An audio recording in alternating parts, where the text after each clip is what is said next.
வணக்கம் guys. இன்னைக்கு நம்ம இந்த வீடியோல எதை பத்தி வீடியோ பார்க்க போறோம் அப்படின்றத பார்க்கிறதுக்கு முன்னாடி subscribe பண்ணிட்டு பக்கத்துல இருக்க பெல் பட்டனை பிரஸ் பண்ணுங்க. சோ அப்பதான் நம்ம போடுற வீடியோ உடனுக்குடனே நோட்டிஃபிகேஷன் நமக்கு சேரும். ஓகே, நம்ம உயிர் வாழணும்னா தேவைப்படுறது மூச்சு காத்து. ஸோ அந்த மூச்சு காத்து மரங்கள் கிட்ட இருந்து வருது. அந்த மரங்கள் எங்கே நிறைய இருக்குது? ஃபாரஸ்ட். ஸோ அந்த ஃபாரஸ்ட்டை பற்றி பேசுறதுக்கு ஒரு பெரிய ஒரு ஆப்பர்ச்சுனிட்டி கிடச்சா எல்லாருமே வந்து பேச ஆரம்பிப்பாங்க. ஸோ அதுலேயும் அந்த அமேசான் ரெயின் ஃபாரஸ்ட் அப்படின்றது ஒரு மிகப்பெரிய ஃபாரஸ்ட். ஸோ அந்த ஃபாரஸ்ட்டில் வந்து ரீசெண்டாக வந்து அதுக்கு அந்த ஃபாரஸ்ட் வந்து ஃபயர்லாம் ஆச்சு. அதுக்கப்புறம் கஷ்டப்பட்டு அனுப்பிச்சாங்க. ஸோ அதை பற்றி நான் ஃபேக்ட்ஸ் இந்த வீடியோவில் பார்ப்போம். Okay, first Amazon rain forest வந்து பார்த்தீங்கன்னா சவுத் அமெரிக்காவில் தான் இருக்குது. சவுத் அமெரிக்காவில் மொத்தமாக பார்த்தீங்கன்னா அது வந்து 9 கண்ட்ரீஸை வந்து அதை வந்து கவர் பண்ணியிருக்கு. ஸோ உண்மையிலே அது வந்து ஒரு ஃபாரஸ்ட்டாக இல்லாமல் ஒரு கண்ட்ரியாக இருந்ததுன்னா அதுதான் நம்ம வேர்ல்டே லார்ஜஸ்ட்டு கண்ட்ரியாக இருந்திருக்கும்னு நினைக்கிறேன். வேர்ல்டோட லங்ஸ் அப்படின்னு பார்த்தீங்கன்னா இது வந்து நம்ம அமேசான் ரெயின் ஃபாரஸ்ட் தான். ஸோ அது வந்து ஏன் அதை வந்து அப்படி சொல்கிறாங்க? லங்ஸ் நம்மளுக்கு வந்து என்ன நல்லது பண்ணுது? நம்ம மூச்சு காற்று இழுத்து விட்ருமா? அது முக்கியமான காரணம் லங்ஸ் தானே. ஸோ நம்மளுக்கு தேவைப்பட்டது ஆக்சிஜனா. ஸோ அந்த ஆக்சிஜனை 20% ஆஃப் த வேர்ல்டு ஆக்சிஜன்னு அமேசான் ரெயின் ஃபாரஸ்ட்டில் தான் நம்மளுக்கு கிடைக்குது அப்படின்றது ஒரு ரிசர்ச் மூலமாக அவங்க வந்து தெரிய வந்திருக்கு. ஸோ 20% ஆஃப் வேர்ல்டு ஆக்சிஜன் நம்ம வந்து விலை கொடுத்து இப்போ வந்து ஆக்சிஜன் சிலிண்டர் வாங்கினா எவ்வளோ காசு ஆகுது? அவங்களுக்கு ஃப்ரீயாகவே இந்த ஃபாரஸ்ட் அமேசான் அந்த மரங்கள்லாம் கொடுக்குது. நம்ம வேணாம் நான் சொல்ல முடியும். அதுக்குன்னா நம்ம மரம் வளர்க்கலாமே. நம்மளுக்கு தெரியாத பாதி விலங்குகளும் அங்கே இருக்குது, நம்மளுக்கு தெரிஞ்ச பாதி விலங்குகளும் அங்கே வாழ்ந்துட்டு இருக்கு. ஸோ நம்மளுக்கு மட்டும் நல்லது கிடையாது, வைல்ட் லைஃப் அதாவது அனிமல்ஸ், பேர்ட்ஸ், இன்செக்ட்ஸ் ஒரு உயிரினங்களுக்கும் அது வந்து ஒரு வாழ்விடமாக இருந்திருக்கு.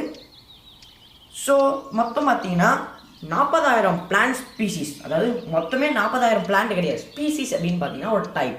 இப்போ ஒரு பேனியன் ட்ரீ ஸ்பீசிஸ் அப்படின்னா ஒரு 10 பேனியன் ட்ரீ ஸ்பீசிஸ்னா அது எல்லாமே வந்து ஒரு பேனியன் ட்ரீன்னு தான் சொல்லுவோம், ஆலமரங்கள் அப்படின்னு தான் சொல்லுவோமே தவிர ஒரு மரமும் ஒரு பேர் சொல்ல மாட்டோங்களே. ஸோ அதுதான் வந்து ஸ்பீசிஸ் அப்படின்னா ஒரு குரூப் ஆஃப் ஒரே டைப் ஆஃப் ஸ்பீசிஸ், அதாவது ஒரே டைப் ஆஃப் மரங்கள் இருக்கிற இடத்த ஸ்பீசிஸ் அப்படின்னு சொல்லுவாங்க. ஸோ 40,000 பிளான்ட் டைப்ஸ் அங்கே வந்து வந்துட்டு இருக்கு.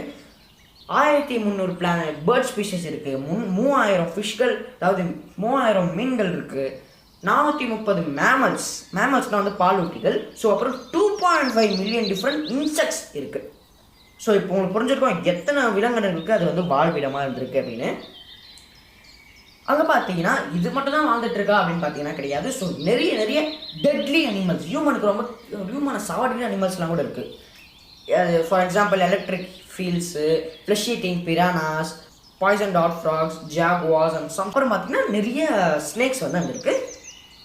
இன்னொரு விஷயம் என்ன, அந்த அது வந்து ஒரு ரெயின் ஃபாரஸ்ட் தான். ஸோ அந்த ரெயின் ஃபாரஸ்ட்டில் என்ன ஒரு முக்கியமான விஷயம் அப்படின்னு பார்த்தீங்கன்னா ஒரு வாரத்தில் 4 நாள் வந்து கன்ஃபார்மாக அங்கே வந்து மழை பெய்யுது. அப்படின்னா அதனால தான் அது வந்து ஒரு ரெயின் ஃபாரஸ்ட்டாக இருக்குது. நெக்ஸ்ட் பார்த்தீங்கன்னா அங்கே தான் வந்து வேர்ல்ட் லவுடஸ்ட்டு அனிமல் அப்படின்னு பார்த்தீங்கன்னா அது வந்து டூக்கேன் அப்படின்ற ஒரு பேர்டு வகை. நிறைய பேர் தெரிஞ்சுக்கலாம், நிறைய பேர் தெரியாமல் இருக்கலாம். ஸோ அதோட அந்த அழகு, அதாவது அந்த மூக்கு பார்த்தீங்கன்னா நம்ம பெருசாக இருக்கும். ஸோ அது வந்து அந்த பேர்டு தான் வந்து அது வந்து ஒரு கத்துச்சு அப்படின்னா 1 கிலோமீட்டர் தொலைவு அளவு வரையும் அது வந்து கேட்கும். அதனால தான் வந்து அது லவுடஸ்ட் அனிமல் இந்த வேர்ல்டு அப்படின்னு சொல்கிறாங்க. ஸோ அந்த பேர்ட் ஸ்பீஷஸை வந்து இங்கே வாழ்ந்துட்டு இருக்கு, அதுன்றது ஒரு முக்கியமான விஷயம்.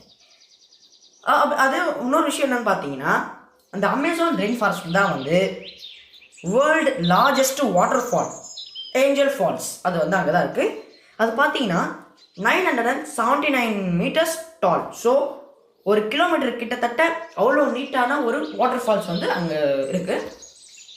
ஸோ இப்போ உங்களுக்கு புரிஞ்சிருக்கோம் அந்த ஃபாரஸ்ட்னால நம்மளுக்கு வந்து மூச்சு காற்று மட்டும் கிடைக்கல, மற்ற எத்தனை உயிரினங்களுக்கு யூஸ்ஃபுல்லாக இருக்குது அதை பற்றின ஃபேக்ட்ஸ் இன்னைக்கு வீடியோவில் பார்த்துருப்போம். ஸோ ஓகே காய்ஸ், இன்னைக்கு வீடியோவில் தான் நாளைக்கு இன்னொரு வீடியோட சந்திக்கிறேன். Bye guys.